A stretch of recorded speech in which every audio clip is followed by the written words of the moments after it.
پر اسرار واقعات اور شیطانی قوتوں کے روبرو کسی طلسماتی وظیفے یا کسی پیر کے عصائے موجز نما کے بغیر آیات قرآنی کے ورد اور درودوں کا سہارا سفلی طاقتوں کے خاتمے کے لیے ماتوب اور مرتد علم کا سہارا نہیں لیا۔ گمراہی اور اندیکھی قباحتوں میں گرے انسان کے لیے واحد سہارا خدا کی ذات اور اس کی یاد۔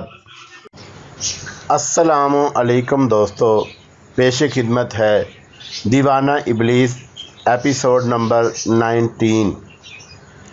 تقریباً 10 منٹ بعد وہ ٹھیک اس جگہ پہنچ گئے جہاں سے نشیب میں اتر کر انہوں نے کچے راستے پر کلماشا کا پیچھا کیا تھا۔ حیرت پر حیرت ان کے لیے دروازے کھولتی جا رہی تھی۔ دور سے ان کو ریستوران میں لوگوں کی چہل پہل دکھائی دے رہی تھی۔ پی ٹی ڈی سی والوں کی بس بھی موجود تھی۔ وہ ذرا سا آگے آئے۔ کچا راستہ ایک پگڈنڈی کی شکل میں گھوم کر ریستوران تک جا رہا تھا۔ انہوں نے نشیب سے کٹ کر وہ راستہ اختیار کیا۔ شمع کے لیے وہ چڑھائی چڑھنا شاید مشکل ہو جاتا۔ 5-7 منٹ کے بعد وہ ریستوران تک آ پہنچے۔ لوگ باغ ان کے گرد جمع ہو گئے۔ ان کی بس ابھی تک کھڑی تھی۔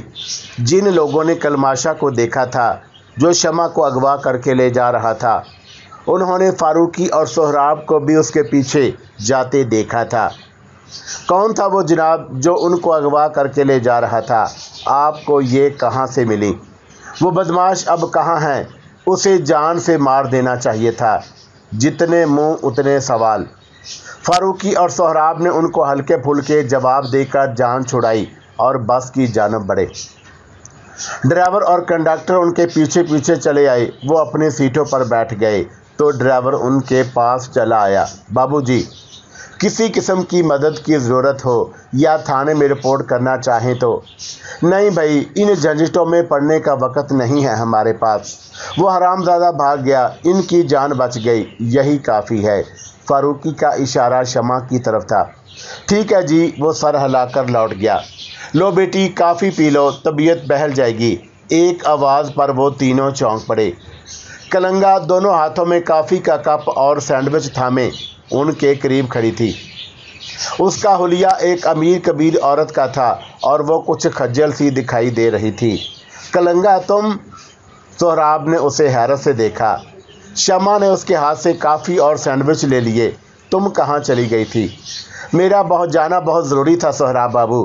وہ فاروقی کے ساتھ والی سیٹ پر بیٹھ گئی اور رخ سہراب اور شمع کی طرف کر لیا۔ یہ وہی سیٹ تھی جس پر پہلے کلماشا ان کے ساتھ سفر کرتا آیا تھا، مگر اب اس کے آنے کا بظاہر کوئی امکان نہیں تھا۔ ایسا کیا کام آنا پڑا تھا؟ سہراب کے لہجے میں گلا تھا۔ تم جانتی ہو ہمارے ساتھ کیا حادثہ ہو گیا؟ جب مجھے پتہ چلا اس وقت تم واپسی کا سفر شروع کر چکے تھے سہراب بابو۔ میں مجبور نہ ہوتی تو کبھی تمہیں اکیلا نہ چھوڑتی۔ پھر بھی ایسی کیا مجبوری تھی کلنگا کہ تم بتا کر بھی نہیں گئی؟ فاروقی نے دھیرے سے پوچھا۔ عرفہ، کلنگا نے آہستہ سے کہا۔ کیا ہوا عرفہ کو؟ شمع نے جلدی سے پوچھا۔ اس کے ہاں مردہ بچہ پیدا ہوا ہے، میں اس کے پاس تھی، کلنگا نے مختصر بتایا۔ اوہ! اور شمع نے سہراب کی جانب دیکھا۔ کلنگا کی مجبوری ان تینوں کی سمجھ میں آ گئی۔ شکایتی لہجہ ہمدردی میں ڈھل گیا۔ عرفہ اب ٹھیک تو ہے نا؟ ہاں بالکل ٹھیک ہے۔ یہ دکھ کا آخری مرحلہ تھا جو میری بچی نے بڑے حوصلے سے طے کر لیا۔ اسی وقت ڈرائیور نے اپنی سیٹ سنبھالی اور تین بار وقفے سے ہارن دیا۔ یہ سواریوں کو اس بات سے آگاہ کرنے کا اشارہ تھا کہ بس روانہ ہونے والی ہے، سب لوگ اپنی سیٹوں پر آ جائیں۔ لوگ بس میں آنے لگے۔ فاروقی اور سہراب نے گھڑی میں وقت دیکھا، وہ وقت جو انہوں نے ایک رات اور ایک دن کی آغوش میں گزارا تھا۔ ان کی گھڑی کے مطابق 20 منٹ سے زیادہ پر محیط نہیں تھا۔ حیرت، اصرار، طلسم اور ناقابل یقین حالات و واقعات کی ایک زنجیر تھی جو ان کو مسلسل اپنی جھنکار سے بے آرام کر رہی تھی۔ مگر کلنگا، یہ کیا کہ جب ہم نے گاؤں سے نکل کر دیکھا تو وہ حویلی اپنی جگہ موجود نہیں تھی۔ وہ حویلی اب بھی وہیں ہے بابو، کلنگا نے سہراب کی بات کے جواب میں ایک گہرا سانس لے کر کہا۔ تم اگر دوبارہ کچے راستے سے گاؤں کی پگڈنڈی پر قدم رکھ دیتے تو تم واپس اس ماحول میں پہنچ جاتے، یعنی وہ رات کا دن میں بدل جانا، ہاں وہ بھی اسی شہر کا حصہ ہے۔ راستے کے ادھر تم حال میں جی رہے ہو، راستے کے ادھر ماضی دہک رہا ہے، اس کی تپش تم ایک قدم کے فاصلے سے محسوس کر سکتے ہو۔ اور وہ آنیا اور کاکا، کیا تم بتا سکتی ہو کہ ہمارے آنے کے بعد ان پر کیا گزری؟ وہ دونوں محفوظ ہیں، کلنگا نے کہا تو ان دونوں کی جان میں جان آئی۔ یہ آنیا اور کاکا کون ہیں؟ شمع نے سینڈوچ ختم کرتے ہوئے پوچھا۔ دو محبت کرنے والے، دو نیک روحیں، جن کی کوشش سے ہم تمہیں اس الو کے پٹھے کلماشا کے چنگل سے چھڑانے میں کامیاب ہو سکے، سہراب نے بتایا۔ میں کچھ نہیں سمجھی، شمع الجھ گئی۔ فی الحال تم اپنے ذہن کو آزاد چھوڑ دو، کچھ مت سوچو، آنکھیں بند کر لو اور سونے کی کوشش کرو، بعد میں بات کریں گے، سہراب نے اس کی جانب پیار سے دیکھتے ہوئے کہا۔ شمع نے اس کے حکم کی یوں تعمیل کی، بڑی سعادت مندی سے آنکھیں بند کر لیں، سیٹ کی پشت پر ٹیک لگائی اور نیند کے آغوش میں اترنے کی کوشش کرنے لگی۔ سہراب نے کافی کا خالی کپ اس کے ہاتھ سے لے کر سیٹ کے نیچے ڈال دیا۔ فاروقی نے کلنگا کی جانب دیکھا اور دھیرے سے بولا، اب آگے تو اس سے مدبیر ہونے کا کوئی امکان نہیں۔ کلنگا اس کا اشارہ سمجھ گئی۔ آج رات پہلے پہر اس حویلی میں شیطان کی پوجا کرنے کے بعد ہی وہ وہاں سے نکل سکے گا۔ اس وقت تک ہم اس کی دست و برد سے محفوظ ہیں، اور اس کے بعد قدرت جانے آنے والا وقت ہمارے لیے بہتری لے کر آئے، دعا تو یہی کرنی چاہیے۔ مجھے آنیا اور کاکا کا بھول نہیں پا رہے کلنگا، ایسے لوگ بھلائے نہیں بھولا کرتے فاروقی بابو، ایسے ہی نیک وجود ہیں جن کی وجہ سے اچھائی زندہ ہے۔ آخری بار ڈرائیور نے ہارن دیا اور بس حرکت میں آ گئی۔ فاروقی نے پلٹ کر پچھلی طرف دیکھا، شمع شاید سو گئی تھی۔ سہراب کی سوچ میں ڈوبی ہوئی نگاہیں فاروقی کی نگاہوں سے ٹکرائیں، دونوں کے لبوں پر مسکراہٹ ابھری۔ فاروقی نے رخ پھیر لیا، کلنگا نے سر جھکا کر آنکھیں موند لیں۔ بس ہائی وے پر آ چکی تھی اور لمحہ بے لمحہ اس کی رفتار میں اضافہ ہوتا جا رہا تھا۔ پشاور تک کا باقی سفر بڑی خاموشی، سکون اور خیر و عافیت سے کٹ گیا۔ پی ٹی ڈی سی والوں کی سروس واقعی لاجواب تھی۔ عام بس سروس سے کچھ نہیں، خاصی مہنگی ہونے کے باوجود اس میں جو آرام اور وقت کی بچت کی سہولت تھی وہ لوگوں کے لیے بے حد کشش رکھتی تھی۔ راستے میں دو جگہ بس نے رک کر ایک بار ڈنر اور دوسری بار چائے کے لیے مسافروں کو لذت و طعام و دہن کی دعوت دی۔ پھر ٹھیک رات کے 11 بجے وہ اپنے مخصوص اڈے پر آ کر رکی۔ شمع، فاروقی اور سہراب اڈے سے باہر آئے۔ شمع کو سفر نے خاصا تھکا دیا تھا اور اب وہ آرام کرنا چاہتی تھی۔ فاروقی صاحب، کیوں نہ رات بھر کے لیے ہوٹل میں ٹھہرا جائے؟ خاصا لمبا سفر تھا اور شمع کی طبیعت بڑا نیک خیال ہے۔ فاروقی نے ایک ٹیکسی والے کو ہاتھ دیتے ہوئے سہراب کی بات کی تائید کی۔ چلیے، اس نے ان دونوں کے لیے پچھلا دروازہ کھول دیا۔ چلو بھائی، کسی اچھے سے ہوٹل میں لے چلو۔ جی صاحب، پٹھان ڈرائیور نے فاروقی کے اگلی سیٹ پر بیٹھتے ہی ٹیکسی آگے بڑھا دی۔ مہروز ہوٹل واقعی بہت اچھا ثابت ہوا۔ یہ 4 سٹار ہوٹل ان کے لیے آرام اور جی بھر کر نیند کی نوید لایا۔ انہوں نے ساتھ 2 کمرے لیے، فاروقی پہلے کمرے میں اور یہ دونوں اگلے کمرے میں ٹھہرے۔ کھانا کھانے کی کسی کو بھی حاجت نہ تھی، اس لیے وہ بستروں میں گھستے ہی نیند کے حضور حاضر ہو گئے۔ رات کا آخری پہر ہوگا جب کسی آہٹ سے شمع کی آنکھ کھل گئی۔ اس نے نائٹ بلب کی حلق سبز روشنی میں ادھر ادھر گردن گھما کر دیکھا، کوئی تبدیلی محسوس نہ ہوئی، مگر وہ پر یقین تھی کہ اس کی آنکھ کسی آہٹ ہی کے باعث کھلی تھی، اور اس نے بائیں ہاتھ ساتھ لیٹے سہراب کی طرف دیکھا جو گہری نیند میں تھا۔ پھر آہستہ سے کمبل ہٹا کر فرش پر اتر آئی۔ نہ جانے کیوں اسے لگ رہا تھا کہ کوئی بات ہے ضرور۔ اس نے مختصر مگر بہترین سامان سے سجے کمرے کا بھرپور جائزہ لیا، پھر کھڑکیوں کی طرف بڑھ گئی۔ दबीज पर्दे हटाकर उसने बाहर देखा। उनका कमरा तीसरी मंजिल पर था। बाहर सड़क बिल्कुल सुनसान पड़ी थी।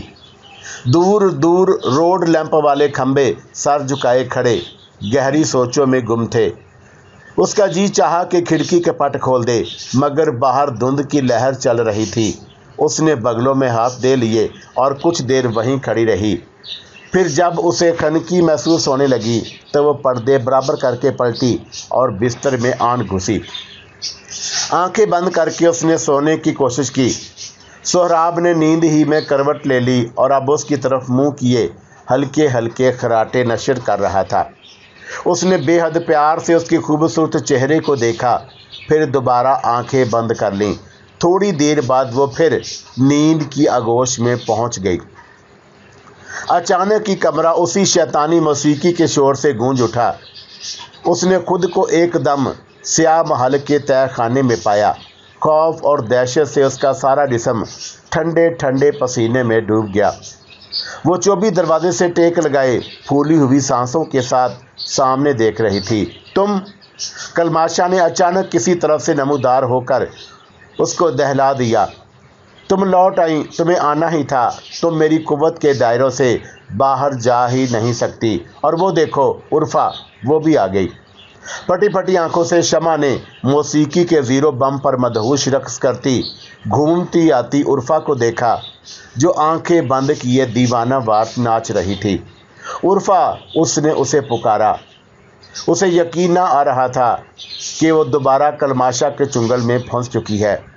खौफ और बेबसी ने उसकी आंखों में पानी सा भर दिया। वो रोते रोते रह गई। ये तुम्हारी आवाज़ नहीं सुन सकेगी, ये किसी की आवाज़ नहीं सुन सकेगी।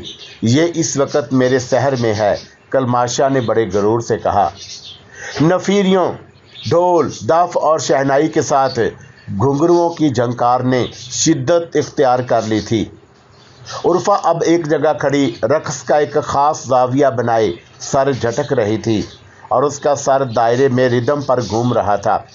उसी हालत में अगर कोई आम औरत सर को जुम्बश देती तो कब की गर्दन तोड़ बैठी होती, मगर उर्फा के लिए जैसे इस अंदाज़े रक्स में कोई नई बात ना थी। उसी वक़्त कलमाशा ने शमा का हाथ थामा और उसे ज़ोर से सामने की तरफ धक्का दे दिया। वो सीधी उर्फा के कदमों में जा गिरी। उर्फा ने एक झटके से खुद को साकत कर लिया। मौसीकी का शोर थम गया और जब शमा ने एकदम छा जाने वाले उस रूह फरसा सन्नाटे में उर्फा की जानब गर्दन उठाकर देखा तो उसके हवास गुम हो गए। खौफ और सिर्फ खौफ ने उसे यूं जकड़ लिया जैसे अब उसका दिल फटा के फटा। उफ! वो उर्फा का खूबसूरत चेहरा तो नहीं था, वो तो किसी खबीस रूह का अक्स था, इंतहाई भयानक खदोखाल का हामल। वो चेहरा किसी तरह भी इंसानी कहलाने का मुस्तहिक नहीं था। उस कटे फटे मकरू और जली हुई खाल पर मुश्तमिल चेहरे को उर्फा का चेहरा कहा ही नहीं जा सकता था। फिर एक अजीब और अचानक हरकत की उस करीहल मंजर औरत ने और उसके लटके हुए बड़े बड़े स्याह होंठ तनफ्फर के अंदाज में खींच गए और उसकी हलक से एक खौफनाक गुर्राहट उभरी और उसने अपने लंबे लंबे नाखूनों वाले हाथों से शमा का चेहरा नोच लिया। उसे महसूस हुआ कि जैसे किसी ने तेज़ खंजर उसके चेहरे में उतार दिए हों, उसकी आंखों में गरम गरम नोकदार सलाखें घुसेड़ दी हों। दर्द और अजियत से डूबी हुई एक तेज़ चीख उसकी हलक से आज़ाद हुई और उसने बेसाख्ता खुद को पीछे हटाने की कोशिश करते हुए दोनों हाथों में चेहरा छुपा लिया। शमा, शमा, शमा जान! सोहराब ने हड़बड़ाकर बेदार होते हुए उसे शानों से थाम लिया और झंझोड़ने लगा, मगर वो दोनों हाथों में चेहरा छुपाए मुसलसल चीखे जा रही थी। उसी वक्त दरवाजे पर ज़ोर ज़ोर से दस्तक देने के साथ फारूकी की आवाज़ उभरी और वो उन दोनों को बेताबी से पुकारे जा रहा था। सोहराब, सोहराब, क्या हुआ? दरवाज़ा खोलो! और उसने धड़ाधड़ दरवाज़ा पीटते हुए बाहर से कहा। तब शमा ने एकदम सांस रोक लिया। आवाज़ उसी के हलक में आधी चीख के साथ रुक गई। उसने घबराए हुए अंदाज में चेहरे से हाथ हटाए, हाथों को उलट पलट कर देखा, चेहरों को हाथों से छू छू कर जैसे इत्मीनान किया कि वह बिल्कुल ठीक थी। फिर उसने सोहराब की बाहों में खुद को गिरा दिया और बिलक बिलक कर रोने लगी। सोहराब ने उसे थपका और साथ लेटा लिया और उसी वक्त फारूकी ने फिर बाहर से पुकारा। लगता था कि बाहर उसके साथ दूसरे लोग भी जमा हो चुके हैं। उसने उठते हुए जवाब में पुकारा, फारूकी साहब 1 मिनट। हम ठीक है, मैं दरवाज़ा खोलता हूँ। फिर शमा को कंबल में लिपटा कर वो उठा, तेज़ी से जाकर दरवाज़ा खोला। बाहर फारूकी इर्द गिर्द के कमरों के कुछ मुसाफिर और होटल के 2-3 बेरे जमा थे। क्या हुआ, क्या हुआ? ये चीखें कैसी थी? मुख्तलिफ आवाज़ें उभरी। फारूकी तेज़ी से अंदर चला आया। कुछ नहीं जनाब, मेरी बीवी ख्वाब में डर गई थी, अब वो ठीक है। आप लोग बराह करम तशरीफ़ ले जाएं। मैं आपकी हमदर्दी और तकलीफ़ दही के लिए बेहद शुक्रगुजार हूँ। सोहराब ने वजाहत की और लोग कुछ शक भरी और कुछ हमदर्दी नज़रों से उसे देखते हुए रुखसत हो गए। साहब सब खैरियत है ना? एक बेरी ने अंदर झांकने की कोशिश करते हुए कहा। हाँ, तुम जल्दी से 3 कप काफ़ी ले आओ। सोहराब ने उसे इशारा किया और इससे पहले एक दूसरा बेरा अभी लाया साहब कहकर दौड़ पड़ा। शायद वो अंदर के माहौल का जायज़ा लेने का ज़्यादा मुतमनी था। सोहराब ने दरवाज़ा बंद किया और पलट कर बिस्तर के करीब आ गया।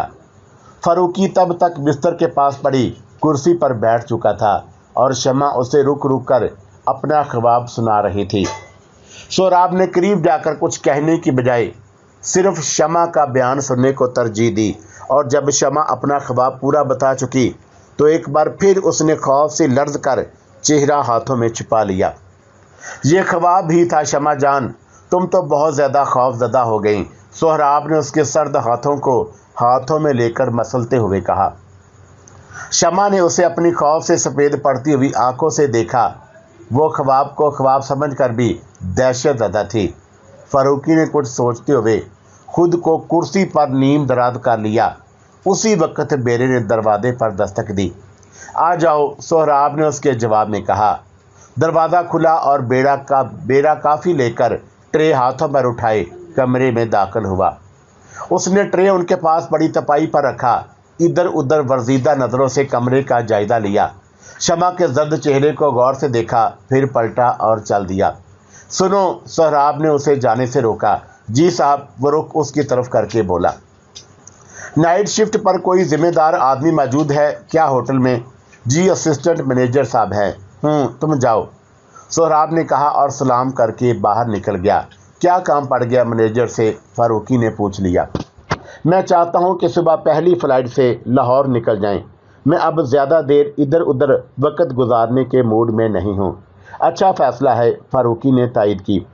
बहरहाल शमा बेगम, आप खुद को हशाश बशाश करें, हालांकि यह आसानी से मुमकिन नहीं है। ताहम अगर आप कोशिश करें तो सोहराब की मदद से अपनी हालत दुरुस्त कर सकती हैं। खौफ की ये दीवार जब तक आप खुद नहीं गिराएंगी, इसकी ईंटें अपनी जगह नहीं छोड़ेंगी। फिर वो सोहराब की तरफ मतवज्जा हुआ। मैं असिस्टेंट मैनेजर से मिलकर टिकटों का इंतज़ाम कराता हूँ, तुम लोग आराम करो। सोहराब ने अस्वात में सर हिला दिया। फारूकी ने अपना कप थामा और कमरे से निकल गया। सोहराब ने काफ़ी का एक कप शमा को थमाया, दूसरा खुद लिया, दरवाज़ा अंदर से लॉक किया और वापस बिस्तर पर आ बैठा। शमा जान, खुद को संभालो। ये तय है कि कलमाशा चौंके अभी मौजूद है, इसलिए उसकी तरफ से ऐसी हरकतें होती रहेंगी। अगर तुम यूं ही खौफजदा होती रहीं तो तुमसे पहले मैं हलकान हो जाऊंगा। अल्लाह ना करे, शमा ने तड़प कर कहा। कप तपाई पर रखा और हाथों में चेहरा छुपाकर बिलखने लगी। सोहराब के लिए और मुश्किल हो गई। उसने भी काफ़ी का कप तपाई पर रखा और शमा को चुप कराने के लिए कोशां हो गया। उसके शाने से लगी कितनी ही देर सिसकती रही। आखिरी बात जिसने शमा को खामोश कराया वो सोहराब के लबों से निकली तो वो शर्मा सी गई।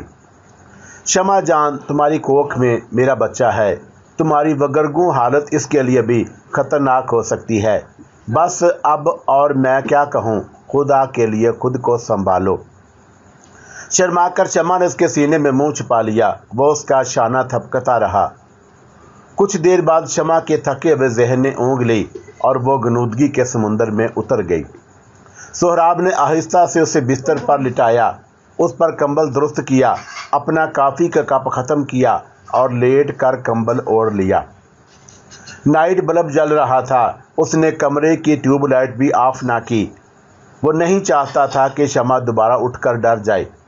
नीम अंधेरा और नीम उजाला उस माहौल के लिए मुनासिब ना था। कितनी ही देर वो जागता रहा, शमा के बयान करदा ख्वाब की जुज़ियात पर क्यास और गौर के घोड़े दौड़ाता रहा। उसके दिमाग की नसें फटने को आ गईं। फिर उसकी जहनी रो कलंगा की तरफ बह गई। वो न जाने कहाँ थी और क्या कर रही थी। वैसे उसे यकीन था कि अगर खतरे की कोई बात होती तो वह ज़रूर आ धमकती। अब तक उसने हर मुश्किल वक़्त में उनका साथ दिया था। सोचते सोचते जब जहन ने हथियार डाल दिए, ख्यालों के घोड़े थक गए, आंखें बोझल हो गईं, तो वो भी चुपके से नींद के हाथों में हाथ देकर बेखबर हो गया। होटल से एयरपोर्ट और एयरपोर्ट से लाहौर तक का बाकी सफ़र सुकून से कट गया। कोई अनहोनी वारद ना हुई और जब शमा, सोहराब और फ़ारूकी घर में दाखिल हुए तो बे-इख्तियार शमा के होंठों से अल्हम्दुलिल्लाह के अल्फाज अदा हुए।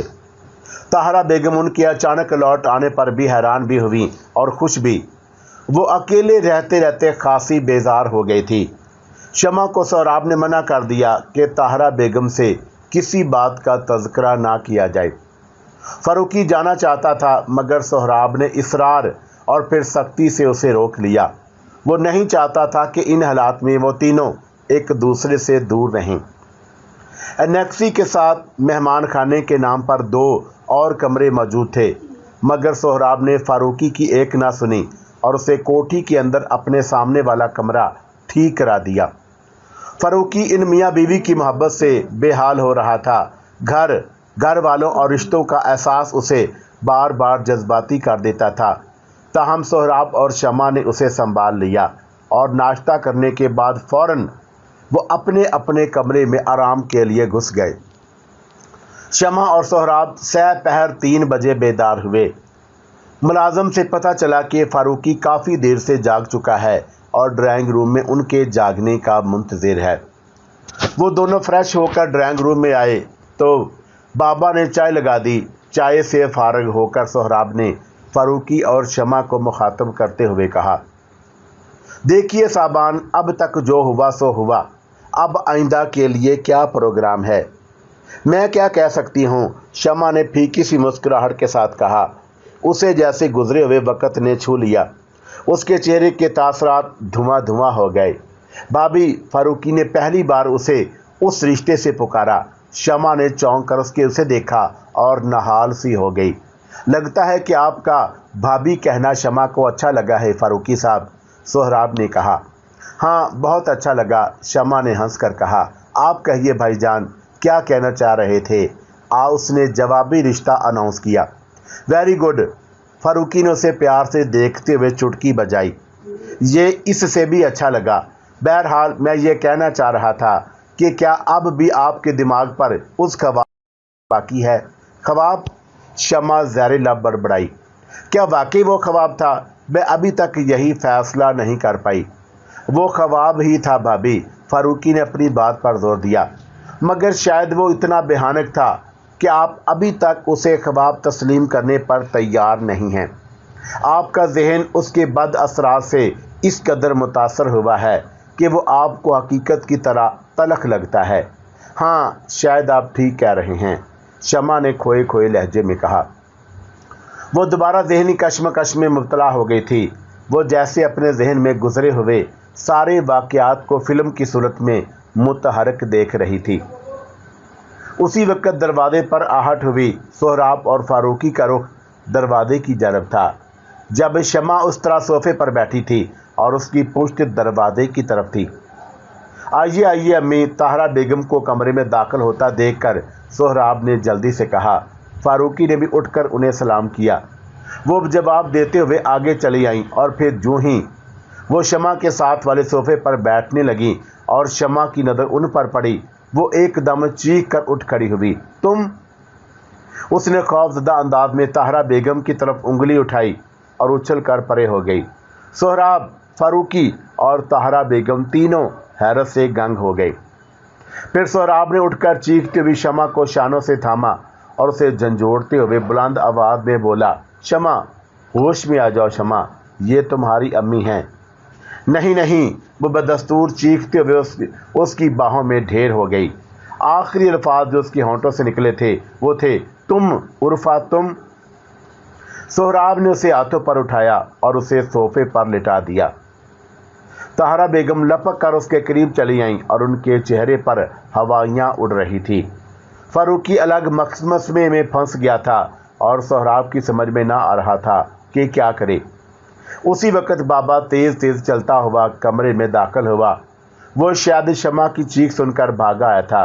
बाबा, डॉक्टर साहब को फ़ोन करो, वो इस वक्त हॉस्पिटल से घर आ चुके होंगे, जल्दी करो। सोहराब ने उसे हदायत दी और वह जी साहब जी कहता हुआ कोने में तपाई स्टैंड पर पड़े टेलीफोन की जानब लपक गया।